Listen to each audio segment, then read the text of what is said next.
चलो, तो एसईओ के बारे में ना कल आपको क्वेश्चन लिख के लाना है कि इंडिया के लिए किस प्रकार से इम्पोर्टेंस है, और बाकी को तो बोल दूँ। और आज की न्यूज़ एक और है कि अफ़गानिस्तान में अर्थक्वेक आया है, more than 1000 people has been killed. 1000 लोग से जो ऊपर मारे गए अफ़गानिस्तान में। अफ़गानिस्तान कहाँ है भाई? ये रहा।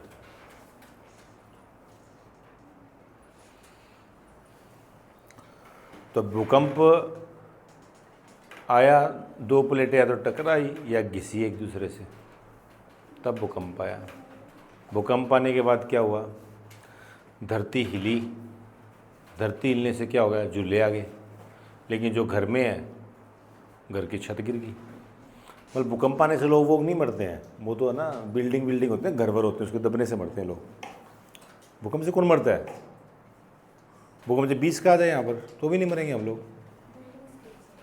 आप झूले नहीं लेते मेले में? वो वही है भूकंप। और क्या है भूकंप? बस वो है कि ऊपर जो छत है वो गिर जाती है, उससे मरते हैं लोग, बाकी भूकंप से नहीं मरते लोग। या दूसरा कारण ये हो सकता है जो पहाड़ी क्षेत्रों पे रहते हैं तो भूस्खलन होता है, लैंडस्लाइड हो जाती है उसमें, तो वो पत्थर बड़े बड़े आते हैं तो गिरते हैं लोग, तो मर जाते हैं लोग पहाड़ों पे जो रहते हैं। कई बार क्या होता है, भूकंप के कारण बाढ़ भी आ जाती है। भूकंप से धरती हिली और पानी, जो रिवर थी ना, रिवर का जो वे है ना वो बदल गया, रिवर का रास्ता बदल गया। रिवर का रास्ता बदल गया, जिस रास्ते में नदी बहती थी और जिस रास्ते में लोग रहते थे वहाँ से नदी आ गई, तो भी लोग मर जाते हैं। मतलब कि ऐसे भूकंप से मरते हैं। लेकिन जैसे हमारे खुले मैदान में भूकंप आ जाए, हमारा कुछ नहीं होगा। भूकंप से तभी लोग मरते हैं जब बिल्डिंग में रहते हैं। बिल्डिंग में ऊपर बड़ी बड़ी लेंटर की दीवारें, लेंटर की छत गिरती है ऊपर, उससे लोग मरते हैं। इसीलिए अफ़गानिस्तान में, इसलिए भारत में मरते हैं। तो हमें तालिबान वालों से प्रेम भी हो रहा है आजकल तो, और हमारे संबंध भी अच्छे हो रहे हैं, क्योंकि हमें पाकिस्तान को कूटना है। ये चलता रहता है पूरे वर्ल्ड में कि हमको किसको कूटना है और कूटने में कौन कौन सहयोगी होगा, तैयार हो जाओ। अजरबैजान का प्रेसिडेंट कल रो रहा था ज़ोर ज़ोर से, दाड़े मार मार के, कि इंडिया ने मुझे एससीओ में शामिल करने के लिए वीटो लगा दिया। अजरबैजान कहाँ है?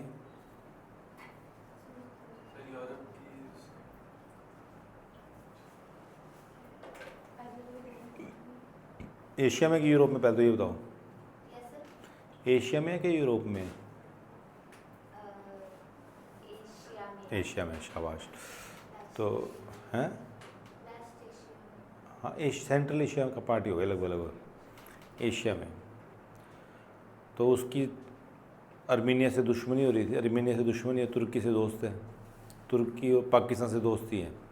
तो देख लो, अगर आपको किसी दोस्ती रखनी है तगड़े आदमी से, तो आपके जो तगड़े आदमी के जो दुश्मन है छोटे पोटे, उनसे दोस्ती नहीं रखनी। ये जीवन का संदेश भी है। हालांकि आप उसके पक्ष में नहीं हो, लेकिन दोस्ती दिखना भी नहीं है। कभी देखा नहीं कॉलेज में, स्कूलों में कोई एक बंदा कांड करके चलाता है और साथी ग्रुप में होते हैं, वो देख लेते हैं उसी ग्रुप का है, उसने जो कुछ ना किया उसको पीट के चले जाते हैं। तुमने पीटा था? कौन है?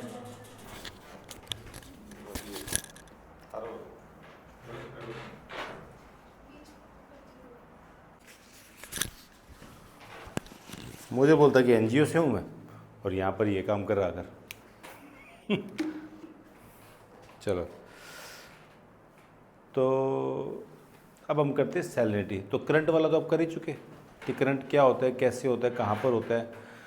कल हमने थोड़ा एक्सटेंशन करवा दिया था, कोल्ड करंट क्या है, वार्म करंट क्या है, वो किस प्रकार से चलती है और उसकी डायरेक्शन कौन सी है, तो आपको पता लग गया। तो ये तो जो कल आया था उसका एक एक क्वेश्चन पूछ लेता हूँ उससे मैं, ठीक है? बेंगुला करंट कौन सी है?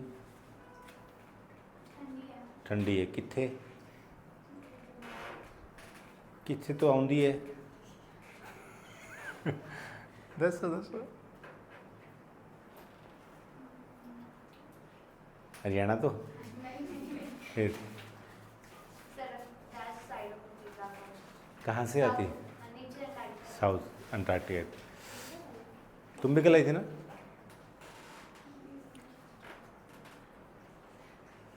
रक्षा, अलास्का करंट कौन सी है? ठंडी है गर्म है ले तो गर्म है। गर्म है, शाबाश। कहाँ पर आती है? सर कहाँ से नॉर्थ अमेरिका? अलास्का तो ठंडी जगह है, फिर गर्म कैसे होगी वो? अलास्का तो ठंडी जगह है ना। नहीं सही हो, गर्म करंट ही है वो। इक्वेटर से तुम बताओ क्योरशियो करंट कौन सी है? क्योरशियो करंट कौन सी है? हाँ नहीं, पहले ही करवाया था, कल तो मैं थोड़ा सा और इसको डीप करवाया था।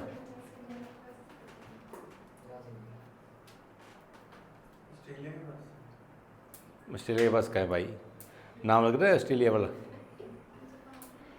जापान जमुन का नाम लग रहा है। हाँ भाई कविता, नज़रें ऊपर करो, तुम जानबूझ के तुम नज़रें हटा रही हो उससे। तुम बताओ हम बोर्ड करंट कौन सी है? ये ठंडी कोल्ड कोल्ड करंट, शाबाश। कितने? ये साउथ अमेरिका वाली साइड। किस तरफ, वेस्ट या ईस्ट?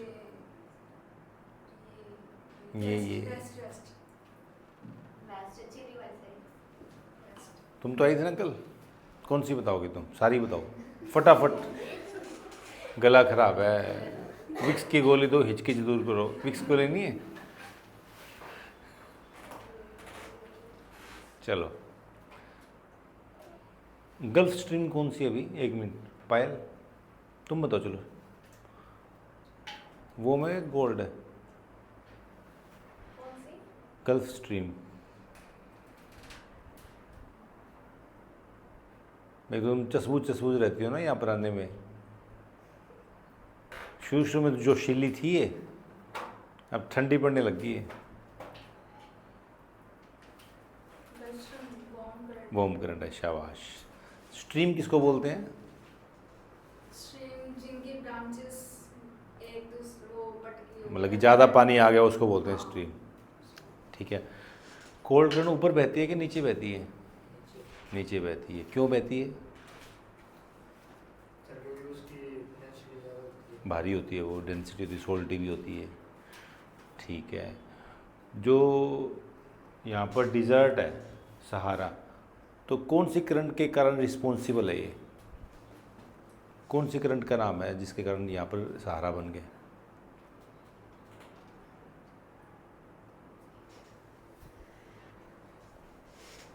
हिंदी वाली हैं? नहीं, वो तो सब नीचे है। पता नहीं सर, ठंडी सी पे नाम है, कैनरी कैनरी, शाबाश। देखिए बताइए। फिर क्या बताया ये तुमने?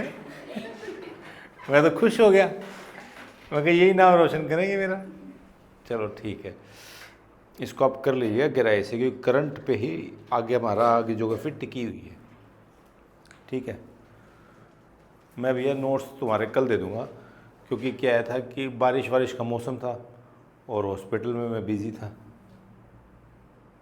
तो फिर 4-5 दिन मेरे अभी हॉस्पिटल में ही थे। कल ही फ्री हुआ हॉस्पिटल से, कल नहीं परसों शाम को। तो परसों तो वैसे मैंने छुट्टी कर दी, वैसे ही मुझे आना नहीं था परसों, लेकिन चलो बारिश भी आ गई। परसों तो मंडे था ना, हाँ, तो बारिश भी आ गई। चलो ठीक।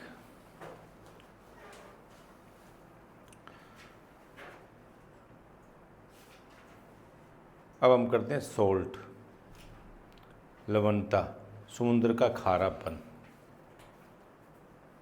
समुद्र में खारापन, सैलिनिटी, ओशन में सैलिनिटी।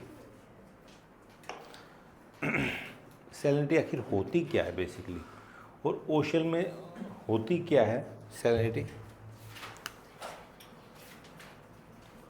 और कैसे ओशन के अंदर आई, यही तो बात है। क्या होती है, कैसे आई, और कैसे किन किन चीज़ों पे इम्पैक्ट डालती है, यही तो है सैलिनिटी की सारी कहानी, यही है। और सैलिनिटी नहीं होती तो क्या हो जाता? अगर ओशन में सैलिनिटी नहीं होती तो यहाँ त्राहिमाम होता हर मानसून में। त्राहिमाम नहीं सुना तुमने? रामायण में वो तीर कमान मारता है कि त्राहिमाम बोलते नहीं वो, नहीं सुना तुमने त्राहिमाम? आप थोड़ी धार्मिक कम हो लगता है मुझे। अगर आपने रामायण देखी हो तो बोलते नहीं, राजा के पास जाते हैं वो ऋषि वगैरह की, त्राहिमाम बचाओ, हम मतलब संकट आ गया है। मतलब त्राहिमाम का मतलब ये होता है कि जब संकट आ गया हो, अगर सैलिनिटी नहीं होती तो यहाँ बारिश हुई है मान लो 100 लीटर, तो बारिश होती 1,00,000 लीटर। सैलिनिटी नहीं होती तो हर चीज़ भगवान ने सेट की हुई तुम्हारे लिए। मतलब कि धरती की ऐसी कोई भी चीज़ नहीं है जो बैलेंस में ना बनी हो। कैसी होती? मतलब कैसे 1,00,000 किलो पानी आता है यहाँ पर, अभी आ रहा है मान लो 1 किलो, फिर आता है 1,00,000 किलो। लबालब भवानी में नदियाँ चलती, खूब बारिश आती, क्योंकि क्या है कि जब इवेपोरेशन होता है ना, सूर्य की रोशनी जब इवेपोरेशन करनी है हीट के कारण, तो क्या होता है कि ओशन के अंदर सैलिनिटी भी मिक्स होती है। तो उसकी क्या होता है कि वो पानी लेता है जो सैलिनिटी के साइड में हो, सैलिनिटी को छोड़ देता है, क्योंकि सैलिनिटी वाला पानी भारी होता है, तो हल्का पानी ऊपर लेता है। लेकिन सारा ही हल्का पानी होता तो हर बार पानी खूब सारा उठाता वो, तो क्योंकि कई चीज़ तो वो उठा नहीं पाता ना सैलिनिटी के चक्कर में, तो लिमिटेड वे में उठा पाता है पानी, लिमिटेड में बादल बन पाते हैं। फिर बादल बनते हैं भारी भरकम, अभी मान लो अभी बादल बन रहे हैं 1,00,000 लीटर के, फिर बनते 1 करोड़ लीटर के बादल, और 1 करोड़ के लीटर के बनते बरसते कहाँ पर? फिर त्राहिमाम रहता। कोई भी जगह, कोई भी कोना बारिश के बिना रह ही नहीं पाता। जब बारिश आती, आप साथ में नाव और चप्पू भी तैयार रखते। तो सैलिनिटी का बड़ा रोल है, सैलिनिटी के कारण ही हम जिंदा हैं। मतलब हर चीज़ का भगवान ने बिल्कुल एक सेट की हुआ है आप लोगों के लिए। चलो ये तो मजाक की बात होगी, ये क्वेश्चन नहीं आएगा वैसे यूपीएससी में, लेकिन मैंने तो कॉमन सेंस के द्वारा बताया कि सैलिनिटी नहीं होती तो बहुत सारा बारिश आती। मतलब समझते हो, नमक में जो पानी में जो खारापन होता है, सुना नहीं, समुद्र का पानी खारा होता है, वो वाली बात कर रहा हूँ मैं, खारेपन की। कभी तुम टेक्निकल भाषा से डर जाओ, लवणता क्या होती है, मतलब ये ले लो खारा। समुद्र खारा क्यों है? समुद्र खारा ये है तो इसके अंदर सोडियम क्लोराइड काफ़ी मात्रा में मिलती है, 70% के आसपास, और बाकी मिनरल वो नोट करवा दूंगा मैं, ठीक है। सोडियम क्लोराइड, ऐसे कई प्रकार की चीज़ें मिलती हैं, ठीक है। ये आई के है से, ये ओशन हो गया,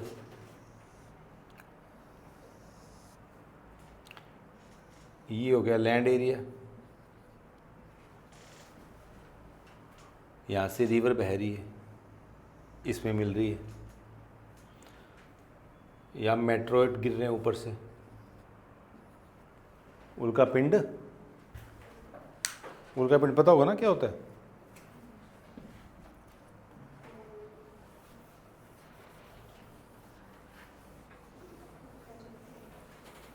साफ सा नहीं बना।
तो ये हो गया ओशियन। ओशन का पानी तो साफ़ सुथरा था पहले, लेकिन ओशन में डिफरेंट टाइप ऑफ सोर्सेज से कुछ ना कुछ मटेरियल मिल रहे हैं। सबसे पहले रिवर आ रही है। अब रिवर क्या कर रही है कि पहाड़ से तोड़ तोड़ के चट्टानें, और आपको पता है जो पहाड़ चट्टान होती हैं वो डिफरेंट टाइप ऑफ मिनरल से मिले होते हैं, बने होते हैं। तो यहाँ से तोड़ तोड़ के वो समुद्र के अंदर मिला रही है। तो लवणता किससे बढ़ गई? रिवर से बढ़ गई। समुद्र के अंदर ज्वालामुखी फट रहे हैं, और ज्वालामुखी में इसमें भी काफ़ी मटेरियल आ रहे हैं, CO2 भी आ रही है, बाकी चीज़ें भी आ रहे हैं। तो सैलिनिटी किससे बढ़ गई? ज्वालामुखी से बढ़ गई। मैं सैलिनिटी आई कैसे, ये मैं बता रहा हूँ आपको, मतलब कि नमक या खारापन आया कैसे। अंतरिक्ष से मेट्रोइड गिर रहे हैं, मेट्रोइड गिर रहे हैं। तो मेट्रोइड समझते हो ना, टूटता तारा। कभी देखा होगा गांव में टूटता तारा? विश मांगी तुमने? क्यों? कोई तो मांग लेते मांग लेते, हे भगवान सुंदर सी लड़की से शादी कर देना मेरी। जवान लड़कों की तो यही होती है, शादी नहीं तो गर्लफ्रेंड बना देना। ऐसी होती है ना विश लड़कों की, तुम्हारी उम्र के लड़कों की। होती नहीं होगी, होती है। ये उस उम्र में यही चीज़ होती है लड़कों की, तो मुझे लगता है यही होती है। हैं? तो तुम्हारी कौन सी विश होती है? हे भगवान शादी करवा देना। और क्या विश होती है तुम्हारी? धन दौलत दे देना। धन दौलत होगी तभी तो सुंदर स्त्री आएगी तुम्हारे पास। अगर तुम्हारे पास धन दौलत नहीं होगी तो बोखी जातों वाली आएगी। बागड़ी बोखा बोलते हैं ना, दांत चौड़े वाली आएगी। धन दौलत नहीं होगा तो जितनी जितनी तुम्हारे पास धन दौलत होगी उतनी ज़्यादा सुंदर स्त्री मिलेगी ना तुम्हें, है ना। तो फिर तो विश मांगा करो तुम भी। नहीं मांगी तुमने भी, अब मांग लेना।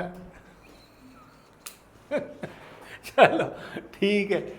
तो मेट्रोइड होते हैं जो उल्का पिंड होते हैं, इनके भी ना धूलकण वातावरण में, वायुमंडल में, एटमॉस्फेयर में तैरते रहते हैं। तो ये भी है ना धीरे धीरे इसके अंदर गिरते रहते हैं। तो लवणता इन्हीं से होती है। ज्वालामुखी कंटिन्यू फट रहे हैं, रिवर कंटिन्यू अपने साथ मिनरल लेके आ रही है, उल्का पिंड कंटिन्यू आ रहे हैं, और वायुमंडल में एरोसोल समझते हो ना, कार्बन डाइऑक्साइड के मतलब कि धूल के बड़े बड़े कण, कार्बन डाइऑक्साइड कण, वो कंटिन्यू वातावरण में तैर रहे हैं। तो वो भी समुद्र के अंदर मिलते हैं।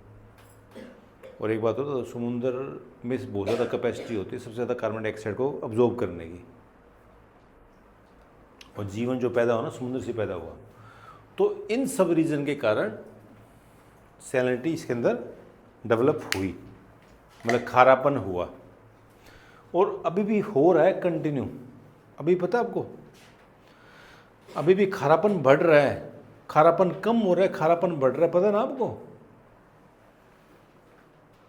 खारापन बढ़ भी रहा है, कम भी हो रहा है। अब रिवर मीठा पानी लेके जाती है, वो उसका खारापन कम कर देती है, फिर वो इवेपोरेशन होता है, फिर वो पानी होता है, वो कंटिन्यू बढ़ रहा है, घट रहा है, बढ़ रहा है, घट रहा है, ये सब चीज़ चल रही है। तो this is the continuous process. ये एक कंटिन्यू प्रोसेस है खारापन होने का। ठीक, ये हो गया। तो सैलिनिटी क्या होती है, सोडियम क्लोराइड वगैरह कैसे होती है, पता लग गया। अब हमारा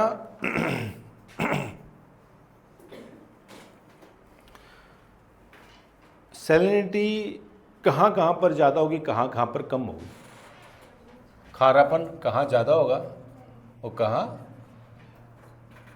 कम होगा। अभी स्टडी करेंगे हम।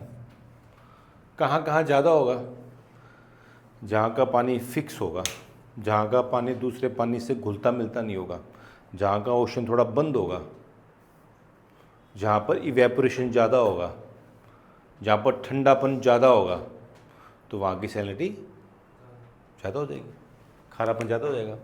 देखो सैलिनिटी कहाँ कहाँ ज़्यादा होगी, बताओ। नंबर 1, इनक्लोज सी, जो समुद्र बंद होगा। तो समुद्र कौन कौन सा बंद है? रेड सी कौन सा है? बंद है, ये बंद है, ये बंद है, ये बंद है। तो जो जो बंद है वहाँ पर खारापन ज़्यादा होगा। जहाँ भी बंद है, जहाँ पर इवेपोरेशन ज़्यादा होगा, वाष्पीकरण जहाँ पर ज़्यादा होगा,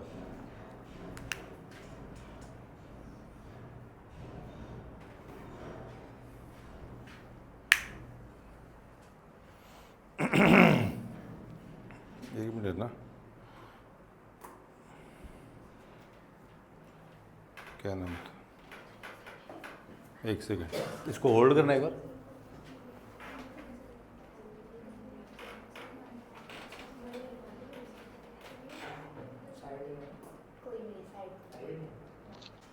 ठीक, तो मैंने बता दिया कि सैलिनिटी ज़्यादा कहाँ होगी, जहाँ पर समुद्र बंद होगा, जहाँ पर क्या था ये, कोल्ड ज़्यादा होगा, इवेपोरेशन ज़्यादा होगा, ठीक है, और एयर प्रेशर जहाँ पर ज़्यादा होगा, जैसे ये अर्थ के इस हिस्से में जहाँ पर एयर सिंक करती है। अगली बात, और सैलिनिटी कहाँ होगी, जहाँ पर कोई करंट सैलिनिटी को इधर से उधर मूवमेंट कर देती है, कि मान लो एक करंट चल रही है, तो इस समुद्र में सैलिनिटी है, तो ये वाली यहाँ लेगी, तो यहाँ वाला नॉर्मल था, सैलिनिटी उससे भी बढ़ गई, तो करंट से भी सैलिनिटी बढ़ती है समुद्र में जो धाराएं चलती है। और नेगेटिव में सैलिनिटी कम कहाँ होगी, जहाँ ओपन सी होगा, समुद्र खुला हुआ होगा, और जहाँ पर रिवर होगी, जहाँ पर ग्लेशियर पिघलेंगे, पानी का सर्कुलेशन ज़्यादा होगा, तो वहाँ सैलिनिटी ज़्यादा या कम होगी। तो सैलिनिटी के आधार पर ही हम वाटर को 4 भागों में बांटेंगे, खारेपन के आधार पर 4 भागों में बांटेंगे। सबसे खारा पानी है ब्राइन वाटर, हिंदी इंग्लिश में ये नोट कर लेना।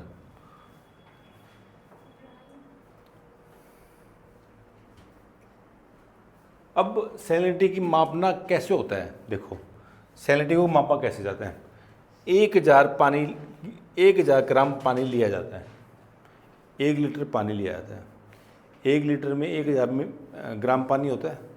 1 किलो पानी में 1 किलो पानी में जो सैलिनिटी होती है 35 होती है, समुद्र के अकॉर्डिंग बोल रहा हूँ मैं, एवरेज। उसको बोलते हैं पीपीटी,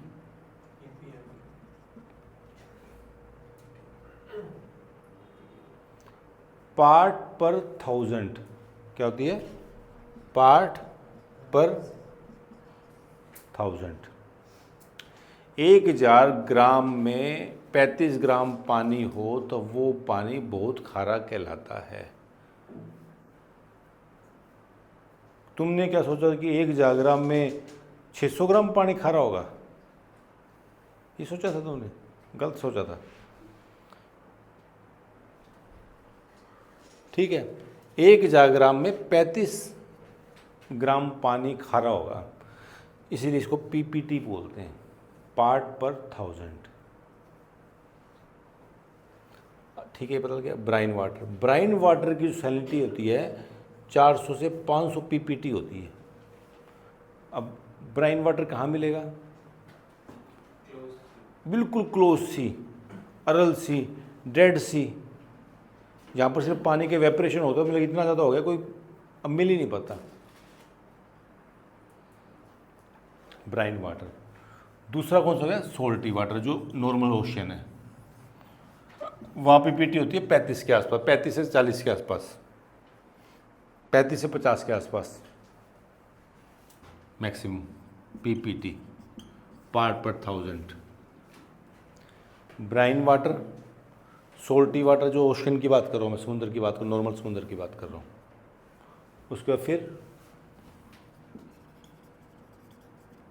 ब्रैकिश वाटर वो होता है जहाँ पर रिवर ओशन के अंदर मिलती है, तो यहाँ का पानी कम खारा होता है बाकी ओशन के मुकाबले, क्योंकि रिवर का मीठा पानी भी और ओशन का खारा पानी भी। उसको क्या बोलेंगे? हाँ, एस्चुरीज। एग्जाम्पल होंगे, एस्चुरीज हो गया। एस्चुरीज बेसिकली कौन सी होती है? जहाँ का समुद्र, मतलब कि नदी का पानी समुद्र के अंदर गिर जाता है, तो वहाँ पर पानी ना खारा होता है ना मीठा होता है, बीच का होता है, तो होता है ब्रैकिश वाटर।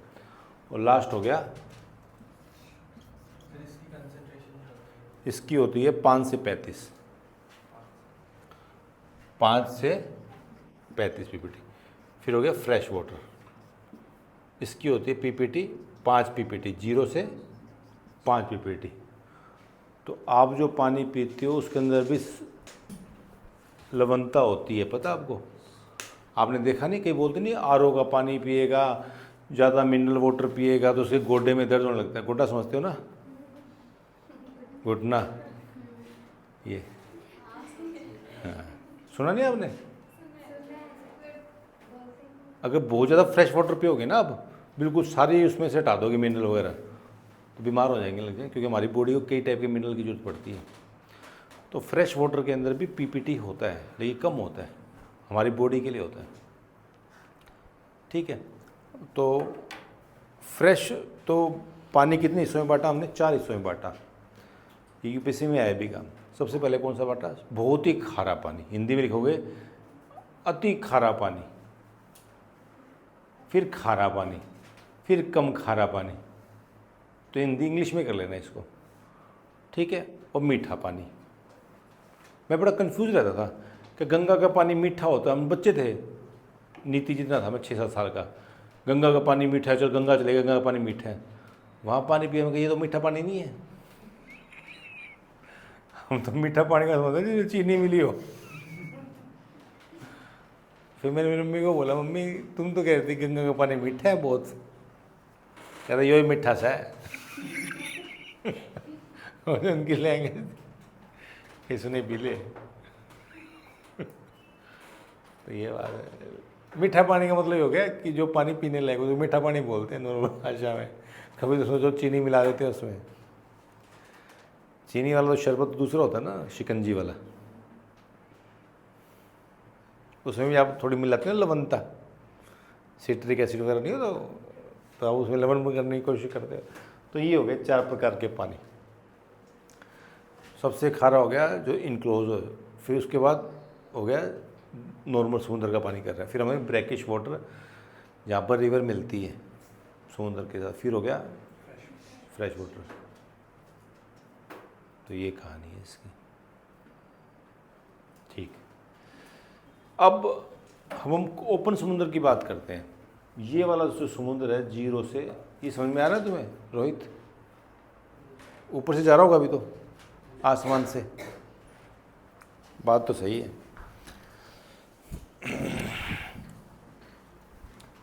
मतलब ये तो पता लग गया समुद्र खारा होता है, तो सुना होगा तुमने समुद्र खारा क्यों होता है, ये तो पता लग गया होगा। ज्वालामुखी का नाम सुना होगा तुमने, वाष्पीकरण का नाम सुना होगा। वाष्पीकरण, वाष्प नहीं होता पानी, कपड़े धुलते हो ना तुम, घर वाले धुलते होंगे, गीले सूखते नहीं है धूप में, तो पानी कहाँ चला जाता है? वो उड़ाता कौन है? सन के टेम्परेचर, तो उसको वाष्पीकरण नहीं बोलते हैं भाई, इवेपोरेशन बोलते हैं उसको। तो उसी प्रकार से ओशन के पानी में भी इवेपोरेशन होता है। देखा होगा ना, कपड़े सूख जाते हैं, अब नहीं सूखे होंगे 2-3 दिन से, नहीं सूखे ना? ओहो, बीच में सूखने की क्षमता कम हो गई थी ना।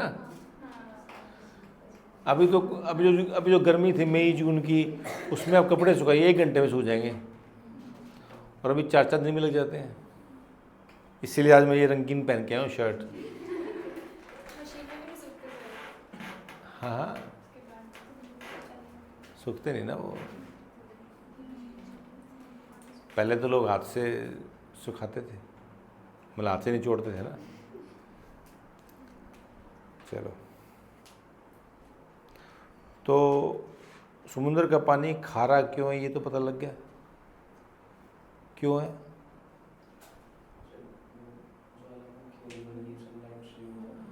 हाँ, इन सबसे खारापन।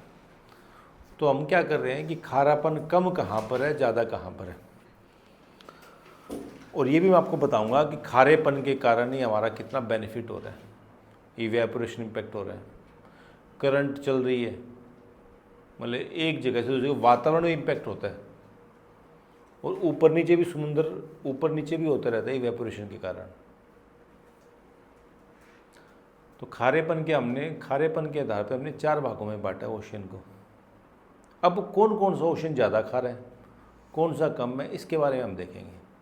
तो ये जो हमारी है ना पूरी पृथ्वी है, पृथ्वी चपटी नहीं है, पृथ्वी गोल ही है।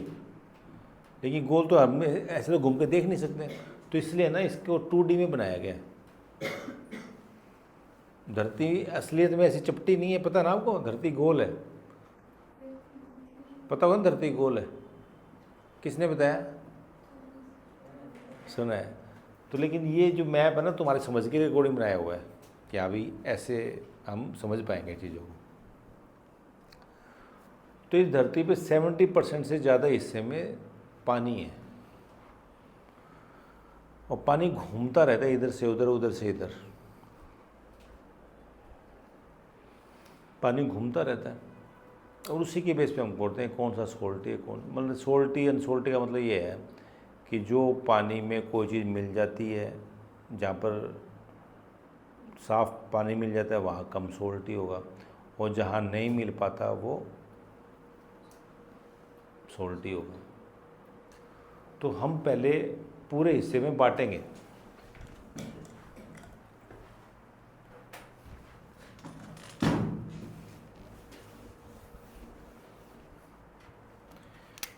ये हो गया हमारी पूरी धरती,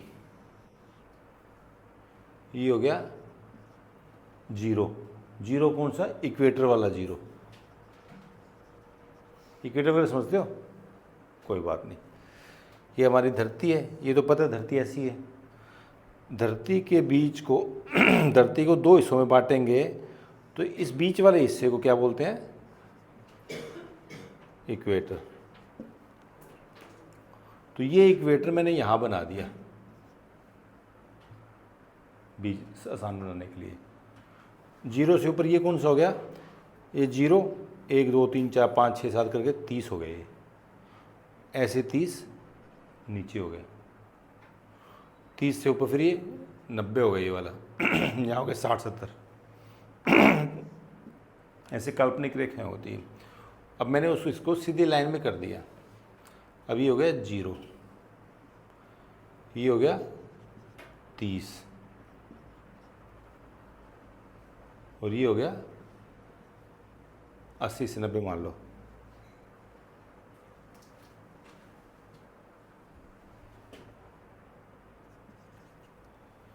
तो सैलिनिटी कैसे है? सबसे पहले तो यहाँ पर है कम, ये पूरी धरती में भी ऐसे ही हो गया इसके अकॉर्डिंग। ये चीज़ समझ में आ रही है ना आपको? यहाँ पर सैलिनिटी होगी कम। सैलिनिटी कम क्यों होगी? क्योंकि यहाँ पर इवेपोरेशन के साथ साथ प्रेसिपिटेशन भी हो रहा है, बारिश भी हो रही है। मतलब कि वाष्पीकरण के साथ साथ बारिश भी हो रही है, वर्षा भी हो रही है, इसलिए यहाँ पर ज़्यादा है। उसके बाद यहाँ बढ़ गया फिर ऐसे, क्योंकि यहाँ पर एयर प्रेशर है तो नीचे दबा रही है, एयर प्रेशर के कारण। तो यहाँ पर होगा फिर कम, और फिर यहाँ पर एक मुकाबले, फिर यहाँ पर इसके मुकाबले तो नहीं होगा, लेकिन इतना यहाँ पर भी कम हो गया। तो ऐसे बनेगा डायग्राम सोल्ट का, सैलिनिटी का। तो पूरी धरती को हम ऐसे ही बांटेंगे नॉर्मल एवरेज तरीके से, कि धरती के इस पूरे हिस्से में, इस हिस्से में क्या होगा? सैलिनिटी सबसे कम होगी। ये से लेके ये सारा हिस्सा, ये नॉर्थ और साउथ दोनों है, नॉर्थ और साउथ दोनों है ये। तो इस हिस्से में सबसे कम सैलिनिटी, इस हिस्से में सबसे ज़्यादा सैलिनिटी ओशन में, इस हिस्से में इसके मुकाबले कम सैलिनिटी, यहाँ से तो ज़्यादा लेकिन इसके मुकाबले कम सैलिनिटी। ऐसे ही बटेगा पूरा। अब इसमें भी अलग अलग चीज़ें होगी, ये तो होगी पूरा धरती वाला कि एवरेज तौर पर। लेकिन अब क्या होगा, जब करंट चलेगी ना, तो करंट के अकॉर्डिंग भी सैलिनिटी घटती बढ़ती जाएगी। इनक्लोज सी है जो, उसके अकॉर्डिंग भी धरती घटती बढ़ती जाएगी सैलिनिटी। तो ये कैसे होगा, किस प्रकार से होगा, क्यों होगा, कितना होगा, ये मैं आपको कल करवाऊँगा सैलिनिटी के बारे में, और डिटेल में जाएंगे। ओशन के बारे में आपको बता दूंगा पहले कौन कौन सी ओशन है, ठीक है।